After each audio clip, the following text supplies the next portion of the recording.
Enterprise TV, a tradition of truth.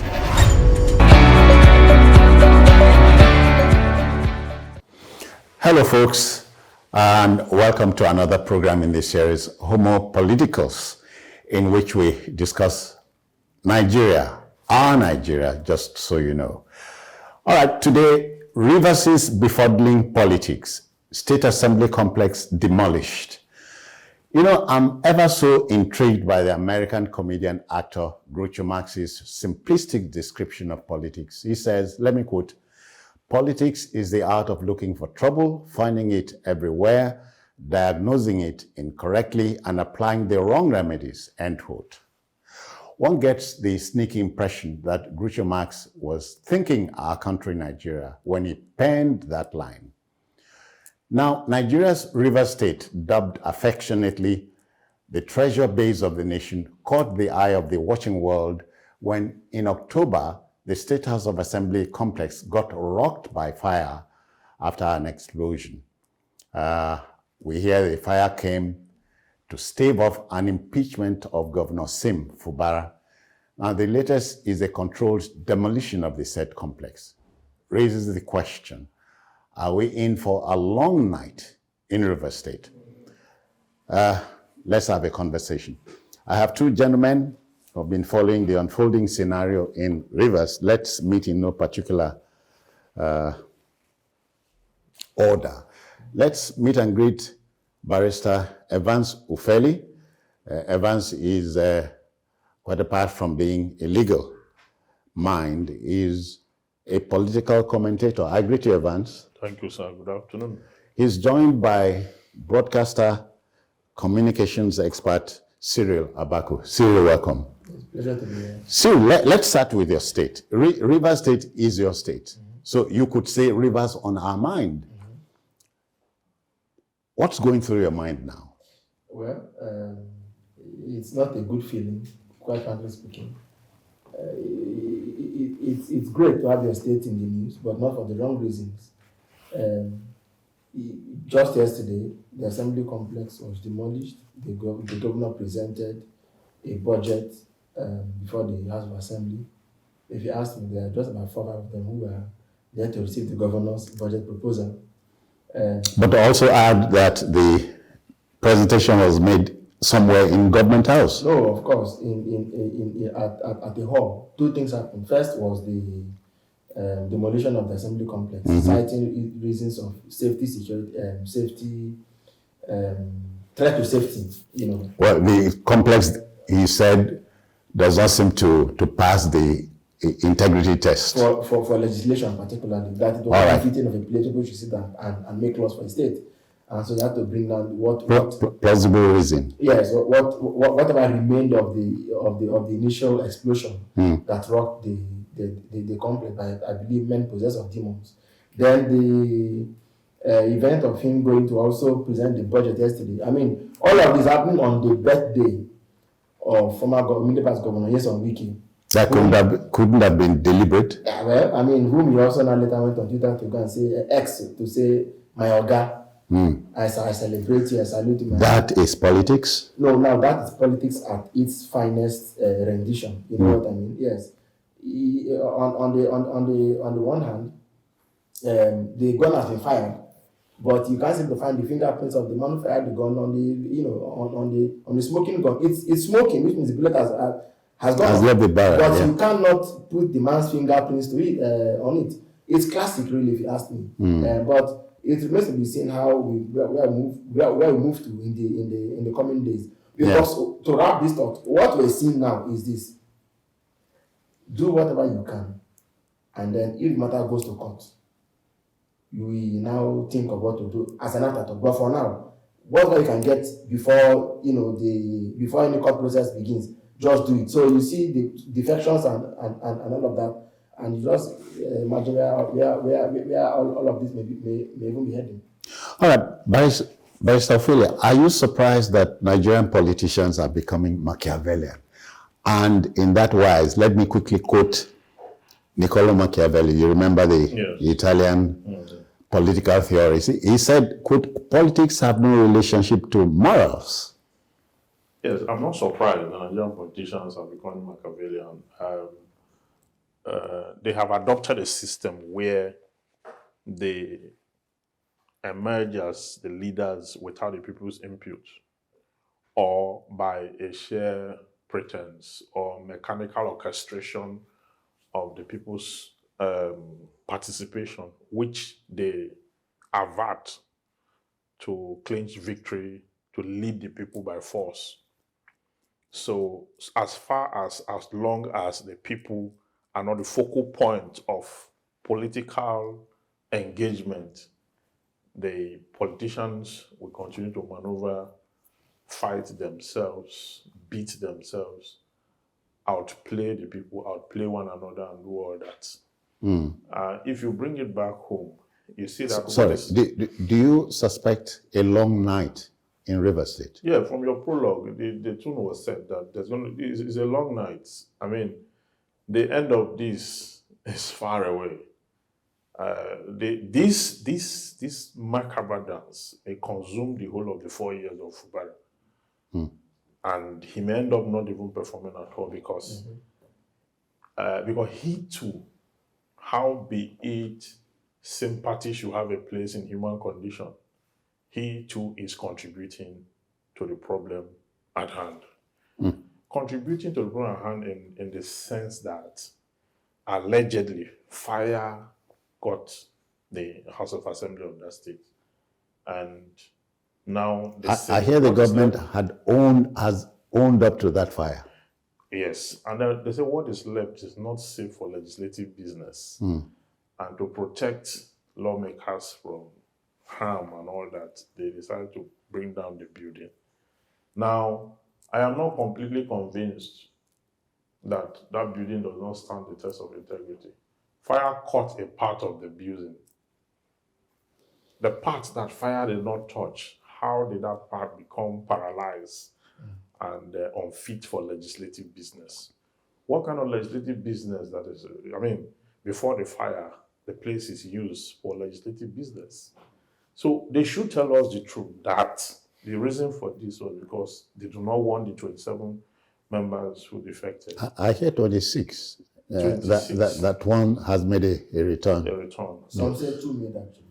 Yes, so they should tell us plainly that it's to prevent them from using that place for their sittings, and because why they demolished that, those 26 or 27 couldn't find a place, but the 5 who were allegedly subservient to the substantive governor found a place to sit for budget presentation. But you must be happy that the mess was there yesterday. I saw the picture. Yes, the mess was there yesterday, which is supposed to be the symbol of authority, of the allegiance of the people. That is the mandate actually. But you see, there's a question of law that was raised from that action too, where the 5 persons, received the budget and all that. Yeah. Were they up to the quorum that's required by law? I don't think so. If I were to be the Attorney General to the governor, I would have advised that... You mean to the state too? To the state, yes. I would have advised that they allow for INEC to conduct that election. Okay, because those 26, 27 persons, their seats are vacant in the eyes of the law. They have caused a fait accompli on their own political career, meaning that they cannot find their way back because the Supreme Court have settled this matter already to the effect that there is no division. The Apex Court may have settled the matter, but Barrister Ofeli, don't you think that decision had been obeyed in the breach? No, after the Supreme Court made that, there have not been any such defection. Mass defection. That would have, and all that. Because before now, there was a complete violation of that section 109, subsection 1. And then if you go further and look at the whole structure, what we have now, the current situation is that these persons, their seats are vacant because there's no division in PDP. And the law did not even talk about division in a state. The law talks about division in a political party, from the National Working Committee, from the party, from the national down. But hold on, may I tease you a little? Do you think, in your estimation, is the PDP healthy? The PDP is not healthy. They have challenges, like every other political party. Yes. But as we speak, there's no division or merger or faction. Okay. As we speak, the PDP is still one uniform body. Yeah. The issue of they don't know their secretary or publicity secretary and all that does not in any way in the state does not constitute a material ground for you to say the party, there's division in the party. So in the absence of division in the party and no merger, no faction, you cannot just defect. What has happened here is the person whom the 27 want to impress or whom they are following, that's a Wike. Or the press. Yes. That's a Wike is still in PDP. He's still in PDP. So these guys didn't have a sound legal advice as to what to do in the case on that reference. So they've missed it, and this may be the end of their tenure. Also you think. See, just a minute. Do you see Governor Fubara'S dancing naked? No, I don't see him dancing naked. Okay. As a matter of fact, I wanted to pick up on where Barrister really dropped the anchor. Okay. At some point midway, which is to say that in my view, I mean, it's one thing for the law to say something, it's another thing for the court to say something again.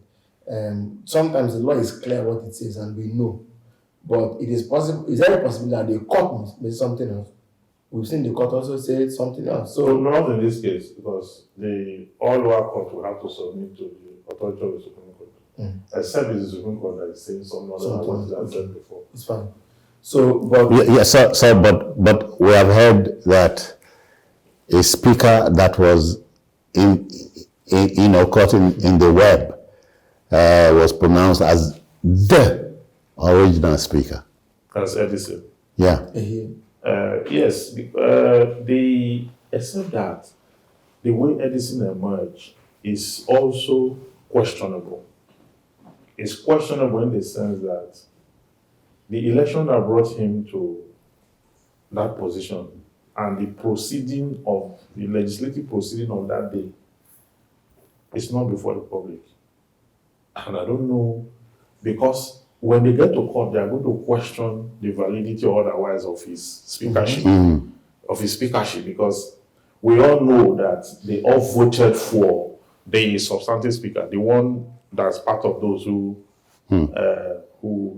defected. Now that was clear that there was a legislative business on that day. Election went on and somebody emerged. In this case, how be it that the court seemed to have given him some credence, but the record that really he was voted in and was made the speaker is. But you see, the way we can't even explain this. So, for example, citizens, I have argued that in the event that 27 members or more or less defected from the PDP to the APC, the ones who remained became the House. I want to think in the governor. Rightly or wrongly, they became the House. And so the governor was not talking about quorum, it was full House. That he presented the budget to 4 or 5 of them. So we are talking. It's not 5 constituencies we have. I know. So yes. The constituencies. Yes, but that's why I say, why don't you allow for INEC to control that election? I know, but so if the matter went to court, the court said that due to the willful resignation of a few members, the will of governors should not grant the halt. So, I mean, it's debatable. We haven't had a president. We haven't, but the thing is. But since there's a legal remedy in that situation, spelled out by the Constitution, why don't you explore the remedy? The challenge that I even have is the remedy is in Rivers it is about the godfather and the godson in battle. In Ondo, the godfather and the godson equally in battle. In both cases. And in Edo? In Edo, the godfather and the underdog is also, although the underdog in this case wants to see himself as the original politician. Yeah. But if you look at the whole scenario, It is one in which, or they are one collectively taken as a bunch. They are one in which there is very little reference that anybody wants to make to the Constitution. I don't know why people run away from the law. Anytime they run to the court, it is to get what it's to have their own prayers answered, whether perverted or not, you know. So, but going back to Rivers State, I want to believe that the governor presented his what is it called, his budget to a full house. So, for example, one person resigned. You say there are 25 state constituencies, and therefore one person doesn't really matter. But it wasn't as if the house couldn't sit. The governor has already made proclamation. The house has been constituted legally. It's a legal house of assembly. There's a court ruling saying that those people who defected are now at sea. And so those who remain, pending when INEC does what it should do, government can stand still. Well, that's a debatable question. See, I'm sorry, the idea was not to stop you abruptly. But as we sit here, aren't you, the statement by late Charles de Gaulle, politics is too serious a matter to be left to politicians, should come to mind. Exactly. Both politicians and their underlings. As in the case of Siminalayi Fubara'S, you know, because he wasn't exactly a career politician, he was lucky enough to have stood by the door that was open to riches and political fortune. And he has walked in now. But the point is, he cannot overcome a political adversary using administrative, technocratic, academic tools. You have to meet you have to meet Machiavellian to make your way through. You have to meet the enemy where it is. So the governor has to be, you know, like I said the other time, I don't know if it was with you, I said some people possessed of the devil went and bombed the House of Assembly in Rivers State. The governor became the beneficiary. We cannot say the governor was not responsible to go and bomb, but that bombing was a protective it was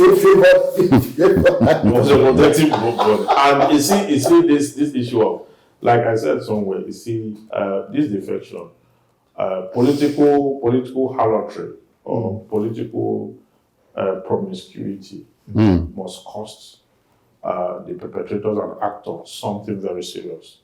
It must, because all this while, the floodgate has been so open that the court had to intervene. And that intervention brought a new dimension to the power play, to what is obtainable. And right now, these ones are the scapegoats, the first set of persons who will be seriously dealt with by their own action. Because before now, even at the center, it used to be a jamboree. In fact, they used to celebrate it. Sometimes they, make a lot of noise when they want to move from one place to the other. There's no principle. They don't consult their constituency. They don't care what their people want or think about them. And even that is making some of us lose our rationality, seemingly. Because politics, wrestling have rules, boxing have rules, and so on. So politics should have rules. Yeah, there are rules, except that the rules are observed in breach, largely so. But in our country? Yes, there are rules. I mean, even the State House and the House of Assembly, they have house rules on discipline, on ethics, on ethos, on everything. They have house rules. Now, you see these people who also are prevaricating. They are also flouting the house rules. Flouting the house rules because they are supposed to, that's why they are called honorable. They are supposed to be an example to society. Yeah. But if you see the kind of conduct, the way they conduct themselves most time, it leaves a lot to be desired. And the only duty that is out there that the state have is that the law should, as much as possible, punish them to the measure at which they have contravened it. Yes. And if we hold that strongly, we'll begin to discipline our politicians. Just because one ex-governor and a substantive governor are in dispute or squabble, the House of Assembly, the State House of Assembly that is supposed to be the engine room of governance, that is supposed to oversight even what is going on both sides. They are not just subservient in many states to the substantive governor, they are even subservient to ex-governors. Yeah. These ex-governors, like we're talking about your own representative, the person representing you, and say she's not around, she's in London. And I was telling you off camera, I said, this is the wrong time to return to the country. Remember that Wike bought her form. Say he bought form for everybody. So if she lands to the country now, who is going to vote? Is it Fubara'S? All right. Let's remind the viewer that this is Homo Politicals, and this is one show that addresses issues thrown up by the Nigerian state, politics, name it. And today we are looking at Rivers' befuddling politics. State House Assembly complex demolished. And my two guests are still here. We'll be back after the break. Please stick around.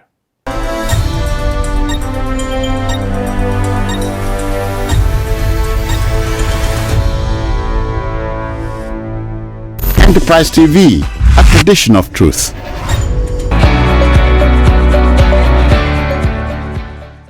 Okay then, welcome back. Let's take this conversation to a logical conclusion. Gentlemen, the State Assembly complex has been brought down. Yes. So a new complex is in the offing. Yes. Obviously, a contractor must have been notified, the contract awarded, and so on. What should happen? Yeah, what will happen is that they are going to, by choice, they have engaged themselves in an act that will cost taxpayers, that will cost public funds to be committed to a project that possibly was not even budgeted for. Because there is no way the 2023 budget would have contemplated an exclusion at the House. And You mean 24? Yeah, the 2023 now. Okay. We are seeing All right. There's no way that budget would have contemplated this exclusion, and there's no way they would have budgeted for it. That's it. By hand. So, when two elephants fight, is the people that suffer. The grass suffers. Hopefully, even when the two elephants indulge in a romance, it's still the same grass. It's still the same grass that will suffer. So, whichever way it goes, I mean, in the political context, that romance will mean eating out of the state. And then when they come to fight, too, the people will also bear the brunt of everything. And I think it's a very wrong way to lead the people. The people who are barely sitting at the verge of survival. Yeah. Let's go back to what former President Obasanjo said not too long ago. He suggested we do away with Western-type democracy and adopt what he called Afro-democracy. Do you understand what he means? I wish I did, because I was going to say exactly what does that even mean. He did not go further to explain what he meant. Maybe because my thinking is perhaps he's advocating the type of democracy playing out in Rivers State. No, he couldn't have advocated that. Oh, really? Yes, as a matter of fact, we have said that Governor Fubara'S himself in Rivers State, let's even face the fact. Sorry, why I teased you that way is, under Obasanjo's 8-year rule, some governors were known to have been impeached, of course, by not the majority, you understand what I mean? So that couldn't have been in the mix. So again, all of these are perversions, even on Western type democracy, or any other kind of democracy that anybody could ever think of anywhere in the world. A democracy in which the first casualty of revolution is your constitutional rules. I don't think that is proper in any way. Any society that does not follow its own laid down rules and regulations, in which anybody can be a participant as far as it follows the rules and it can achieve whatever it is wants to achieve. Once that is not the basis. Look at Obama, for example. His father was Kenyan, lifted in 1950 something, went to America it was scholarship. He met a lady there, had she became pregnant and had Obama, he became an American citizen, and see what he became today. Now, they bring the matter back home, okay? Two key ingredients that define our politics in terms of what we lack. We lack transparency, we lack accountability. Believe me, fast forward back to early this year when Alayi became the governorship candidate of PDP in Rivers State, in a very free and fair election. Would Alayi have won? I'm not so sure. I cannot say. But you see, Who is Alayi now? Similar Alayi Fubara'S. Okay, this same. Okay. Yes, Alayi. So would he have won? I'm not so sure. The argument here is that in the popular imagination today, Governor Fubara'S enjoys popular support. Okay, but As we sit here, of course, because he has come to symbolize a movement, a messianic push to have Wike dethroned as the de facto godfather of Rivers State. And you know that once you want to kick something out, what people look at, anything they can use becomes a beloved, a well-loved, a liked, a preferred choice. So Alayi seems to represent that image as such of the man who will do everything. So you do not see Alayi jumping ship? No, he won't jump ship. If he did, it could tell badly on him. In this case, right now anyway, the point is that Governor Wike ostensibly controls the PDP and APC in Rivers State. No doubt about it. Now, some weeks ago, he got the APC National Working Committee to appoint a caretaker committee for Rivers State, which is still being disputed because the substantive ESCO was saying, on what grounds are you taking us out of office? Now, so you have that. That substantive ESCO is loyal, as it were, to former Governor Rotimi Amechi. All right? The APC has a candidate who ran the elections against Alayi, who is Tonye Cole. So if Tonye, in the post-election I hear we may be at the Supreme Court. Sure. Now, from the tribunal, Alayi won, at the Court of Appeal, Alayi also won. Now they vetted to the Supreme Court. If the Supreme Court give judgment to Tonye Cole, it would mean that Tonye Cole's alignment with Amechi will become the stronger force in Rivers State. It will upset so many things. Yes. So former Governor Wike has the feeling that it is still better for him to have Governor Similayi Fubara'S impeached. But the question is, if even those who have decammed from the House of Assembly, You mean defected? who have cross-carpeted, defected from the PDP to the APC, are now looking like standing over the high sea and they could sling and fall into it at any moment. The governor knows that he had rather not walk into the propellers of the Delta Committee ESCO University set up by Mr. Wike. So everywhere you turn, there are landmines, there are traps. But what will come to the rescue, like I said, I mean, this is not, I can't endorse any of this. But what I'm saying is, like I said at the beginning, you bulldoze your way as much as you can bulldoze it. Then whatever the courts want to say will be a matter for another day entirely. Because I mean, the governor, I'm not so sure if he saw that respect coming, but was able to secure that relief. To the effect of telling the other people that you guys are not the court said they were not the. I wonder why they're not going to file a counter. Yes, to appeal the ruling, but as it is, they most likely would do. Because normally when they appeal the ruling, what we have is that they file for step of execution, pending examination of the family. So the last line of what I said at the opening was, we might be in for a long night. No, you see, Shakespeare, that's like, I believe, came from Macbeth, which Salvatore Quasimodo quoted in his 1959 Nobel Prize speech. The night is long that never finds the day. It's a very long night. Very long. Yeah. Ufeli, let's, in taking this home, therefore, let's look at godfatherism in Nigerian politics. And you are wondering if they have become substitutes for democracy. They're almost like the substitute for democracy in Nigeria.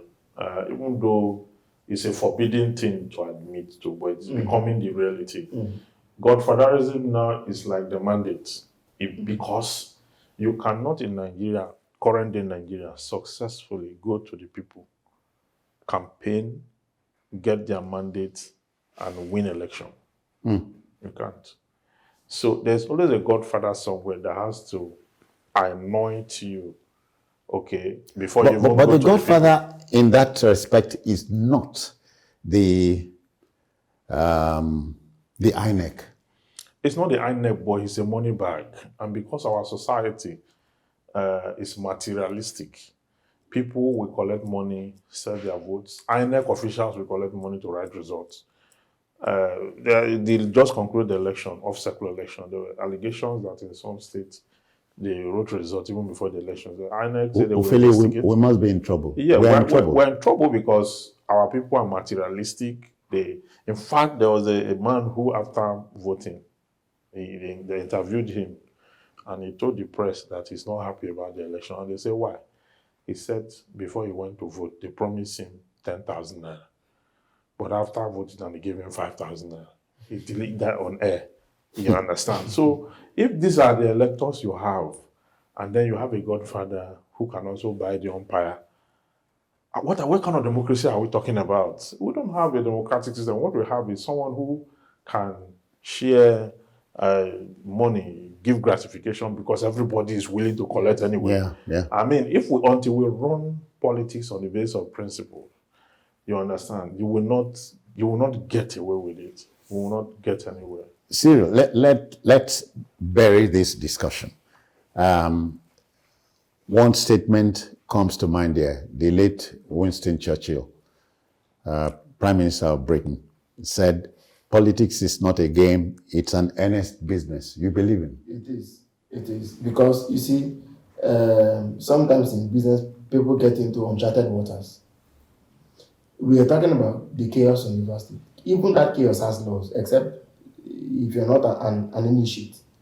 Even the chaos of the chaotic has its own laws and rules. That's why at the end of the day, they achieve their goals.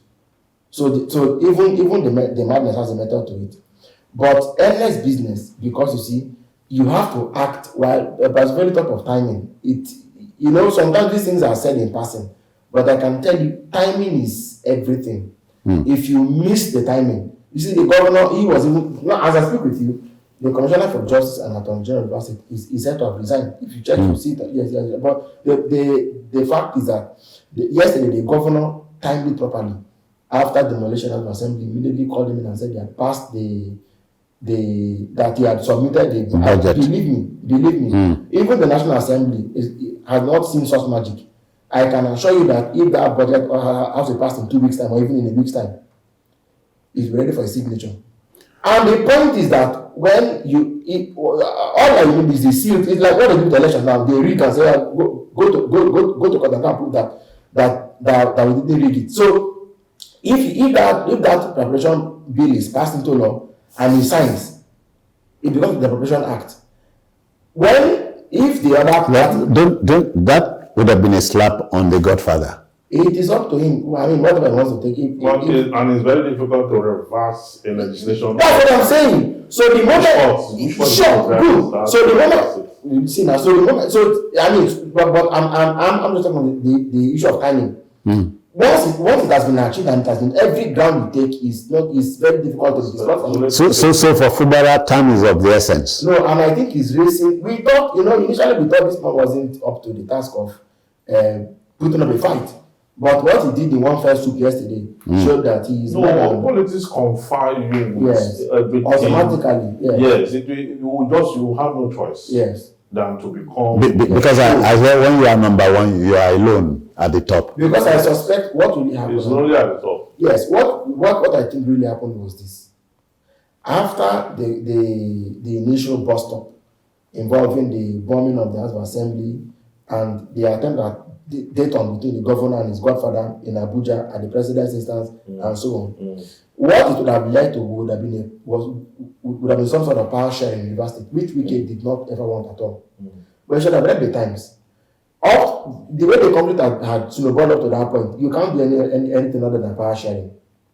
But really, a governor will have the power to appoint commissioners. We have the power to appoint anybody around him. That is the government. That's what we are talking about. But it's we are appointed or even in Lagos, power is shared. That's absolute true. Check Lagos politics. They say the president is God. Check Lagos. Power is shared. Yeah. That one will be octopus. And absent octopus. It's not going to work. Now, so if you're an octopus in that sense, you must be friendly. And all your fingers must be together. But you can't be in Abuja and then want to tell everybody. So in wrapping this up, the governor that said later that he does not appreciate ingratitude. Then the next result was a defection. So it means that the battle line had been drawn by the godfather. The godson has no choice than to imbibe the spirit of the father and follow the line that the father has set. Okay, we must apply the brakes here, but not before thanking Cyril Abako for your time. A pleasure. And of course, Barrister Evans Fufeli. Many thanks to you. So, viewer, my country appears to be in a vice, and I'm looking at Machiavellian politicians roaming the land. Are we safe? Homo Politicus will return the next time. Until then, this is yours sincerely, Citizen Jones, saying many thanks for your time. Bye now.